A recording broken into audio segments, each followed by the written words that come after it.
ও চাচাটা বলতেছিল ভাবি সব শেষ হয়ে গেল। আমি তখন ছোট, তো আমি বুঝি না সব শেষ হয়ে গেল কি এমন হলো, স্কুল ছুটি দিল, রাস্তায় মানুষ কান্না করছে, আবার চাচা বলছে সব শেষ হয়ে গেল। কি শেষ হয়ে গেল? আমি নিজেকে একটু ইয়ে করে আমার মাকে জিজ্ঞেস করলাম, মা চাচা বলছে কান্না করছে কি শেষ হয়ে গেল?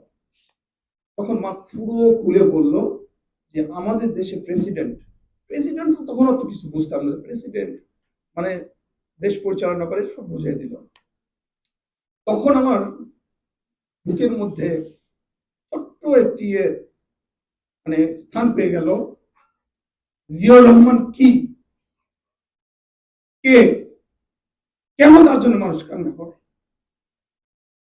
বড় হলাম, আমার ভাইয়েরা যারা ছিল তারাও ছাত্রদলের সাথে সংযুক্ত ছিল, কিন্তু নেতা পর্যায়ে কেউ ছিল না। আমি কলেজে উঠলাম, প্রথমে আমাদের যারা গুরুজন তারা বলল যে উশৃঙ্খলতা করবা না, রাজনীতির সাথে জড়া যাবে না, এটা যাবে না, তারা যা যা স্বাভাবিক কথা যেটা বলে সেটা বললো। কিন্তু ছাত্র দলের প্রথম ক্লাসে প্রথম দিনেই এসে আমাদেরকে আমন্ত্রণ জানানো হলো। প্রথম আমন্ত্রণ জানানো হলো ছাত্র দল, তারপরে শিবির, তারপরে আপনি ছাত্রলীগ, তারপরে মৈত্রী, তারপর আরো কলেজ থিয়েটার, আরো কি কি সব ছিল।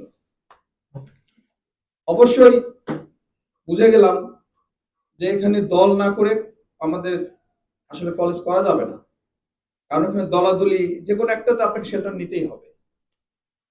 জয়েন করে ফেললাম, দ্বিতীয় দিনেই ছাত্র দলের মিছিলে যাওয়া আসি শুরু করলাম, কম বেশি শুরু করলাম আর কি, যতটুকু ফাঁকি দেওয়া যায় আর কি দিয়ে তারপরে যেতাম।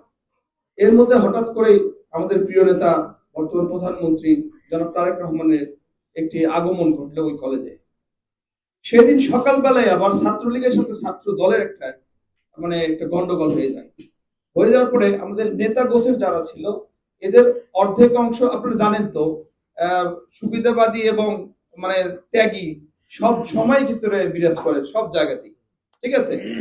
সুবিধাবাদী যারা তারা মারামারি দেখে একটু গা ঢাকা দিল, আর যারা ত্যাগী তারা অবস্থান করলো, আর কিছু একটা অংশ ত্যাগীরই ওনারা আমাদের বর্তমান প্রধানমন্ত্রীকে আগমন হবে এজন্য যেখানে সে স্থান অবস্থান করতেছেন সেখান থেকে নিতে গেছে।